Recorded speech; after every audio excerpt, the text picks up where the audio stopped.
अस्सलाम वालेकुम। आज हम डिस्कस करेंगे यहाँ पे पीपीएससी 2020 के पास्ट पेपर को, जो कि 2020 के अंदर पीपीएससी का जो टेस्ट कंडक्ट किया गया था लेक्चरर ऑफ मैथमेटिक्स के लिए। आज हम यहाँ पे उस पेपर को डिस्कस करेंगे कि उसमें किस टाइप के क्वेश्चंस थे और उनके करेक्ट ऑप्शंस जो हैं वो कौन से हैं।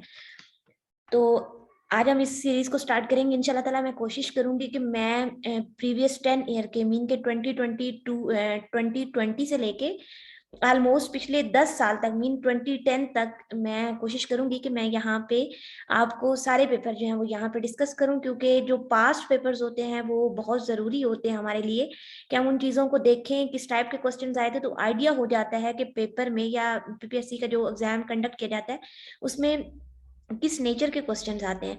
तो ये क्योंकि मैंने कल भी वीडियो में बताया था कि हमारे पास जो पैटर्न है वो इस टाइप का पैटर्न है कुछ के क्वेश्चंस जो होते हैं वो टोटल 100 क्वेश्चंस होते हैं, जिनमें 20 जो होते हैं वो जनरल नॉलेज के क्वेश्चंस होते हैं और 80 जो होते हैं वो मैथमेटिक्स पोर्शन होता है, मीन कि आपका सब्जेक्ट पोर्शन होता है। और उसमें सब्जेक्ट पोर्शन में क्या चीज होती है कि सब्जेक्ट पोर्शन में आपके डिफरेंट सब्जेक्ट्स होते हैं, जो कि आपके एमएससी तक जो भी आपने मैथमेटिक्स के रिलेटेड सब्जेक्ट्स पढ़े होते हैं उनके उन्हीं में से जो है उन्हीं टॉपिक्स में से यहाँ पे क्वेश्चन जो है वो होते हैं। तो हम यहाँ पे डिस्कस करेंगे देखने में भी, और मैं यहाँ पे डिस्कस करूंगी क्योंकि मैंने इस पेपर के ऊपर क्वेश्चन के जो आंसर्स हैं वो मार्क किए हुए हैं। तो इसमें होप्स हो कि आप सबको समझ आ जाएगी। अगर इसके अलावा आपका कोई क्वेश्चन हो इसके रिलेटेड या कोई भी आपके माइंड में क्वेश्चन है या कोई आप सजेशन देना चाहते हैं तो वो आपने कमेंट बॉक्स के अंदर मुझे बता देना है, ताकि मैं आपकी इंस्ट्रक्शन के अकॉर्डिंग जो है उसको फॉलो कर सकूँ। स्टार्ट करते हैं हम अपनी वीडियो को। हम क्वेश्चन 1 को डिस्कस करते हैं। यहाँ पे क्वेश्चन 1 में वो क्या पूछ रहा है कि how many women candidates won national assembly seats directly in general election 2018। Mean to say ये एक हमारे पास जनरल नॉलेज का क्वेश्चन है, मतलब अफेयर्स के बारे में है। तो इसका ऑप्शन ए जो है वो इनकरेक्ट है, ऑप्शन सी इसका करेक्ट ऑप्शन है। 8 वुमेन्स थी जिन्होंने जो है नेशनल असेंबली सीट्स में डायरेक्टली जनरल इलेक्शन में 2018 में जिन्होंने वन किया था। नेक्स्ट क्वेश्चन नंबर 2 है हमारे पास, जो कि मैथमेटिक्स का क्वेश्चन है और ये हमारे पास फंक्शनल एनालिसिस का क्वेश्चन है। और इसमें क्या वो पूछ रहा है कि let x and y be Banach spaces and then the product space with the norm defined by norm x y is equal to, ये क्योंकि एक प्रॉपर्टी है नॉर्म की तो वो पूछ रहा है कि ये इसमें जो एक्स क्रॉस वाई मीन ये जो प्रोडक्ट स्पेस है ये क्या होगी। तो ऑब्वियसली ये जब हमारे पास रिलेशन नॉर्म के अंदर डिफाइन किया गया है तो ये हमारे पास स्पेस जो होगी वो नॉर्म स्पेस होगी। इसका ऑप्शन बी जो है वो करेक्ट ऑप्शन है।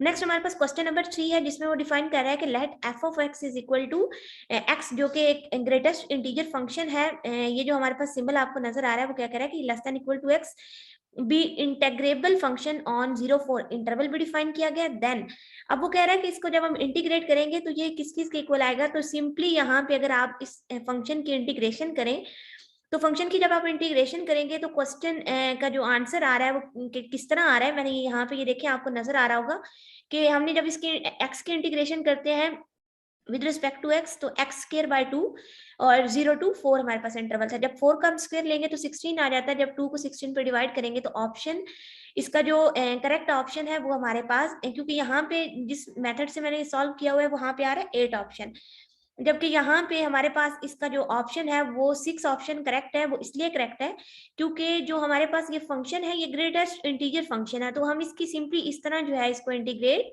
नहीं कर सकते।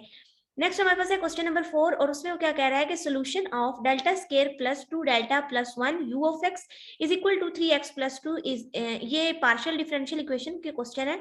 और इसमें उसने एक जो है इक्वेशन वो डिफाइन किया और वो कह रहा है कि इसका सोल्यूशन क्या होगा। जब आप इसको सॉल्व आउट करेंगे with respect to u of x है तो आप इसकी जब वैल्यू निकालेंगे तो इसका जो करेक्ट ऑप्शन होगा वो ऑप्शन बी इसका जो है वो करेक्ट ऑप्शन है। U of x is equal to 4x+3 इसका आंसर आएगा। नेक्स्ट हमारे पास है क्वेश्चन नंबर 5। क्वेश्चन नंबर 5 में क्या कह रहा है कि एक सीक्वेंस हमें डिफाइन की गई है, किस टाइप की सीक्वेंस है जो कि यहाँ पे आपको नजर आ रही होगी। वो कहता है कन्वर्जिस टू, ये सीक्वेंस किसको कन्वर्ज करेगी। तो जब आप इसको सिंप्लीफाई करेंगे, सिंप्लीफाई इसको किस तरह करेंगे कि आप सिंपली इसका जो है वो एलसीएम भी ले सकते हैं। एलसीएम के अलावा आप बहुत सारे मेथड्स हैं, आप इस पे ऊपर कोई भी रूल अप्लाई करें कन्वर्जेंस का तो आप इससे जो है इसकी कन्वर्जेंस निकाल सकते हैं। और इसका जो करेक्ट ऑप्शन है वो ऑप्शन नंबर डी है, 3 - 6 आयोटा। नेक्स्ट हमारे पास है क्वेश्चन नंबर 6। इस क्वेश्चन में क्या है कि which of the these is not an analytical method to solve partial differential equation. वो कौन सा मेथड है जो पार्शियल डिफरेंशियल इक्वेशन को एनालिटिकली सॉल्व करने के लिए नहीं होता। तो चेंज ऑफ वेरिएबल्स ये भी हम इस्तेमाल करते हैं, सुपरपोजिशन प्रिंसिपल ये भी इस्तेमाल करते हैं, इंटेग्रल ट्रांसफॉर्म ये भी हम इस्तेमाल करते हैं, जबकि जो फाइनाइट एलिमेंट मेथड है ये हम यूज नहीं कर सकते, क्योंकि फाइनाइट एलिमेंट मेथड जो होता है ये जो हमारे पास डिफरेंशियल इक्वेशंस होती हैं, नो डाउट ये पार्शियल डिफरेंशियल इक्वेशन के ऊपर भी अप्लाई किया जाता है और डिफरेंशियल इक्वेशन के ऊपर भी अप्लाई किया जाता है, लेकिन यहाँ पे ये डिस्कस नहीं किया जाता, क्योंकि ये फाइनाइट डिफरेंस मेथड्स जो होते हैं ये हम हायर लेवल पे अप्लाई करते हैं जब हमारे पास कुछ इस टाइप की क्वेश्चंस आ जाती हैं, जिनको हम सिंपली जो भी हमारे पास डिफरेंशियल इक्वेशन को सॉल्व करने के मेथड्स होते हैं हम उनसे सॉल्व नहीं कर सकते, तो फिर हम फाइनाइट एलिमेंट मेथड को यूज करते हैं। नेक्स्ट हमारे पास आ जाता है क्वेश्चन नंबर 7 जो है order of convergence of Newton method is. जो ऑर्डर ऑफ कन्वर्जेंस होता है न्यूटन मेथड का वो क्वाड्रेटिक होता है, क्योंकि जब आप न्यूटन मेथड इक्वेशन को जब आप डिस्कस करेंगे तो उसमें आप जो देखेंगे इक्वेशंस जो होंगी वो क्वाड्रेटिक टाइप की होती हैं। आगे नेक्स्ट हमारे पास क्वेश्चन है क्वेश्चन नंबर 8 जिसमें हम क्या कहते हैं कि after discretising the partial differential equation take which if these forms, वो किस फॉर्म में होते हैं, वो एक्सपोनेंशियल इक्वेशंस होती हैं। मीन क्या एक्सपोनेंशियल इक्वेशंस किस टाइप की होती हैं, कोई भी इक्वेशन जिसके ऊपर आप पावर में देखें, जैसे आप ये कह लें कि ई ऑफ एक्स, इसको हम एक्सपोनेंशियल इक्वेशन कहते हैं, ए ऑफ एक्स भी आ सकता है, उसको भी हम एक्सपोनेंशियल इक्वेशन कहते हैं। तो इसके बाद क्वेश्चन नंबर 9 हमारे पास आता है जो कि है for a function f if f of x mean के डबल डेरिवेटिव है एक्स का is equal to f of x y is equal to f of y is equal to 0, then point x y will be multiple point of order lower than 2 higher या higher than the 2। अब इसमें देखिए इसका जो correct option है वो इसका D option correct option है। हमें किस तरह पता चलेगा कि इसके मल्टीपल पॉइंट ऑफ ऑर्डर किस तरह होंगे। अब देखिए यहाँ पे अगर हम जनरली देखें तो फंक्शन का जो ऑर्डर है वो 2 आता है, क्योंकि 2 टाइम इसका डेरिवेटिव ले रहे हैं हम। लेकिन अगर हम वो कहते हैं कि मल्टीपल पॉइंट ऑफ ऑर्डर, हमने मल्टीपल पॉइंट्स देखने हैं, तो जब हम इनको मल्टीपल करेंगे तो हम कोई हमें श्योरिटी नहीं है कि इसका ऑर्डर 2 ही रहेगा, इसलिए हम इसका ऑप्शन डी करेक्ट है, हायर देन द 2।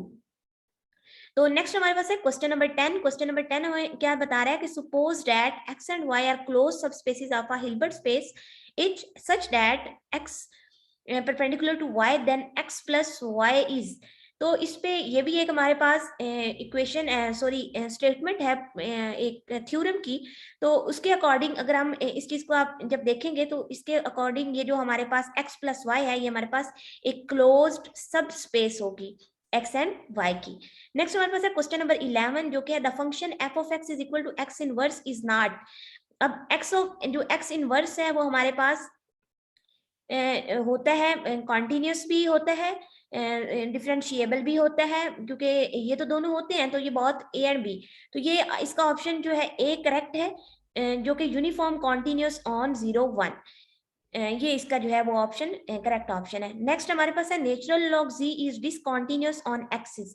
जो नेचुरल लॉग z होता है, क्योंकि z जो होता है वो हमारे पास क्या होता है कॉम्प्लेक्स नंबर होता है जिसमें x प्लस आयोटा y होता है, तो ये हमारे पास एक्सिस के ऊपर जो है नेगेटिव शो कर रहा होता है।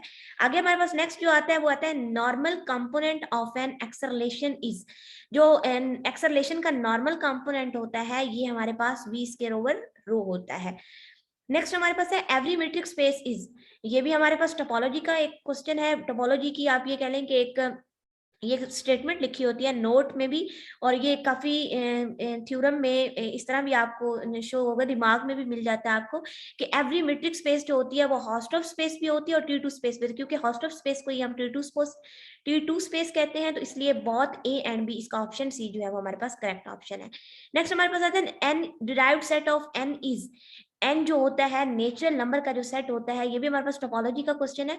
ये डिराइव्ड सेट होता है, किसका डिराइव्ड सेट होता है, रियल नंबर्स का जो है वो डिराइव्ड सेट होता है, लेकिन यहाँ पे ये करेक्ट ऑप्शन नहीं है। इसका जो करेक्ट ऑप्शन है वो हमारे पास एम्प्टी है। जो हमारे पास नेचुरल नंबर्स होते हैं वो डिराइव्ड सेट्स होते हैं एम्प्टी सेट के, और ये जो है वो ए ऑप्शन इसका करेक्ट ऑप्शन है। नेक्स्ट हमारे पास आ जाता है क्वेश्चन नंबर 16। क्वेश्चन नंबर 16 में अगर हम डिस्कस करें तो इसमें में क्या कह रहे हैं कि गिवन एक हमें ये सीक्वेंस दे दी गई है ए एन, जिसमें एन बिलोंग कर रहा है नेचुरल नंबर से, where a n greater than 0, ये कुछ कंडीशन है उसके ऊपर। If limit n approaches to infinity a n is equal to L greater than 1 greater than 0, then limit n approaches to infinity a n minus a1, इसकी power 1/n है। तो इसको जब हम सॉल्व आउट करेंगे तो क्योंकि उसने हमें इक्वेशन सॉरी जो सीक्वेंस है वो उसने बता दिया कि वो किस नेचर की है, तो हम जब इसको सॉल्व आउट करेंगे तो ये हमारे पास L के इक्वल आएगा। नेक्स्ट हमारे पास क्वेश्चन नंबर 17।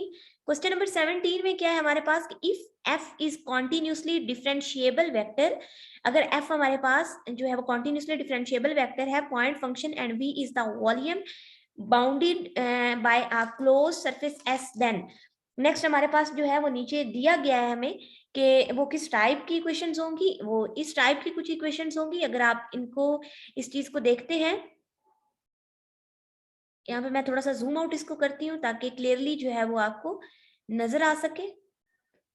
तो यहाँ पे देखें कि उसने हमें डिफाइन कर दिया है कि ये एक फंक्शन सॉरी एक स्टेटमेंट है एक थ्योरम की, जो कि आपके पास अक्सर आपने इसको डिस्कस किया होगा वेक्टर मैकेनिक्स के अंदर। तो ये चीजें वेक्टर मैकेनिक्स से ये क्वेश्चन दिया गया है, जिसमें ये उन्होंने एक डिफाइन किया गया है, ये double integral f cross n d s is equal to triple integral में कन्वर्ट होता है। और इसको हम ये जो थ्योरम की स्टेटमेंट है, इस थ्योरम को हम जो है वो सरफेस इंटेग्रल थ्योरम नहीं कहते, क्योंकि यहाँ पे इसका करेक्ट ऑप्शन नहीं मार्क, इसका जो ए ऑप्शन है वो करेक्ट ऑप्शन है, गॉस डाइवर्जेंस थ्योरम होता है। क्योंकि ये एक आपको क्वेश्चन की स्टेटमेंट से ही पता चल रहा है, देखिए क्वेश्चन जो है वो कन्वर्ट हो रहा है डाइवर्जेंस में, तो इसका मतलब है कि ये गॉस डाइवर्जेंस थ्योरम की स्टेटमेंट है। नेक्स्ट हमारे पास नो डाउट इसमें जो ऑप्शंस दिए गए हैं, वॉल्यूम इंटेग्रल, वॉल्यूम इंटेग्रल में क्या होता है, यूज वहां पे भी ट्रिपल इंटेग्रल ही हो रहा होता है, लेकिन यहाँ पे हम इस क्वेश्चन की गिवन कंडीशंस के अकॉर्डिंग इसका ऑप्शन ए जो है वो करेक्ट ऑप्शन है।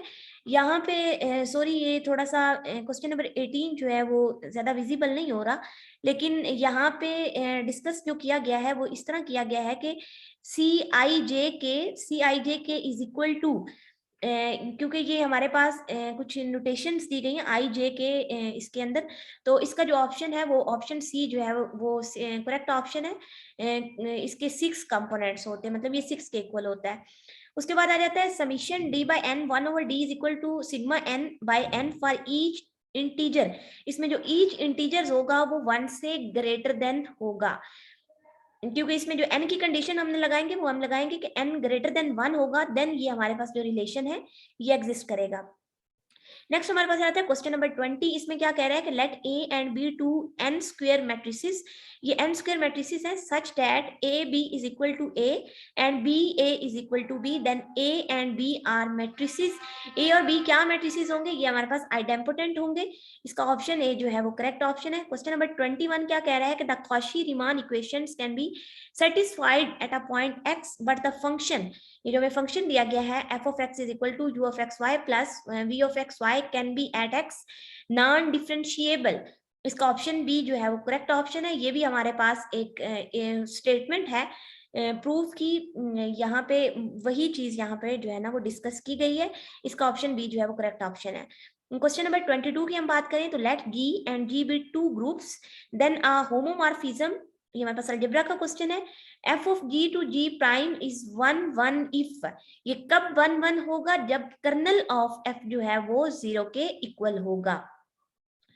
ये जो हमारे पास ये जी एंड जी प्राइम जो दो ग्रुप्स हैं, ये होमोमॉर्फिज्म इस रिलेशन के साथ 1 1 कब होंगे, जब कर्नल जो है वो इस फंक्शन का 0 के इक्वल होगा। The sequence 1/n square is, ये जो सीक्वेंस है हमारे पास 1/n स्क्वायर, ये हमारे पास कन्वर्जेंट भी है और कॉशी सीक्वेंस भी है। तो इसको इसका जो ऑप्शन डी है वो करेक्ट ऑप्शन है कि ए एंड बी जो है वो इसका दोनों जो है वो ऑप्शन करेक्ट है। आगे हमारे पास क्या आता है कि सॉरी यहाँ पे ये विजिबल नहीं हो रहा, Chronicle delta is a tensor of rank, ये क्योंकि हमारे पास एक स्पेसिफिक एक आप ये कह लें कि एक स्पेसिफिक है चीज, यहाँ पे एक स्टेटमेंट है जिसका वो पूछ रहे हैं कि ये टेंसर इसका जो रैंक है वो 2 है, ऑप्शन बी इसका करेक्ट ऑप्शन है। Let G be a group and a belong कर रहा है जी से, is a finite order n such that a m is equal to 0, then इसका जो ऑप्शन है वो करेक्ट ऑप्शन इसका बी ऑप्शन इसका करेक्ट ऑप्शन है, एन डिविजिबल बाय एम। ये भी हमारे पास एक थ्योरम की स्टेटमेंट है जो कि यहाँ पे पूछा गया आपसे। नेक्स्ट हमारे पास क्या है कि 4 cross volume of tetrahedron is equal to the volume of parallel pipe.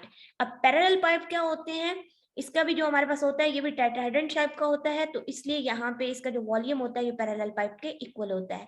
Question number 27 में क्या पूछ रहा है कि let A be a real matrix with the rows from an orthonormal set, then A is, A क्या होगा हमारे पास, ए हमारे पास ऑर्थोगोनल भी होगा, और सेकंड हमारे पास जो ए है columns of A from an orthonormal set. तो इट्स मीन कि इसका ऑप्शन डी करेक्ट ऑप्शन है, both B and C. Question number 18 में वो क्या पूछ रहे हैं कि the solution sin 2x and cos 2x of the differentiable equation, ये डिफरेंशिएबल इक्वेशन एक दी गई है, ये किसके, ये इंडिपेंडेंट सॉल्यूशंस है हमारे पास इस डिफरेंशियल इक्वेशन के। इसका ऑप्शन ए जो है वो करेक्ट ऑप्शन है हमारे पास।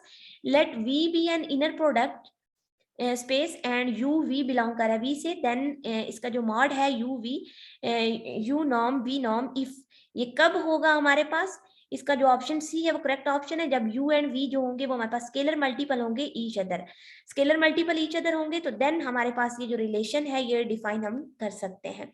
तो इसका ऑप्शन सी जो है वो हमारे पास करेक्ट ऑप्शन है। क्वेश्चन नंबर 30 जो है वो हमारे पास क्या पूछ रहा है कि let U and V will two vector spaces such that T and V to U mapping है इसकी लीनियर ट्रांसफॉर्मेशन, देन इसकी लीनियर ट्रांसफॉर्मेशन कब होगी, इसका ऑप्शन डी जो है वो हमारे पास करेक्ट ऑप्शन है, जिसमें V of kernel of T जो है वो इज इक्वल टू होगा टी ऑफ वी के। आज का जो हमारा लेक्चर है वो यहाँ तक कि हम फर्स्ट 30 क्वेश्चन हमने डिस्कस किए हैं। अगर इसके रिलेटेड कोई भी आपका क्वेश्चन हो या कोई चीज आपको समझ नहीं आई तो वो आपने कमेंट बॉक्स के अंदर पूछ लेना है। इसके अलावा अगर आपके माइंड में कोई भी कंफ्यूजन है या कोई भी सजेशन है मेरे लिए तो वो आपने जरूर मेरे साथ डिस्कस करनी है। मिलते हैं अपनी नेक्स्ट वीडियो में, तब तक के लिए अल्लाह हाफिज।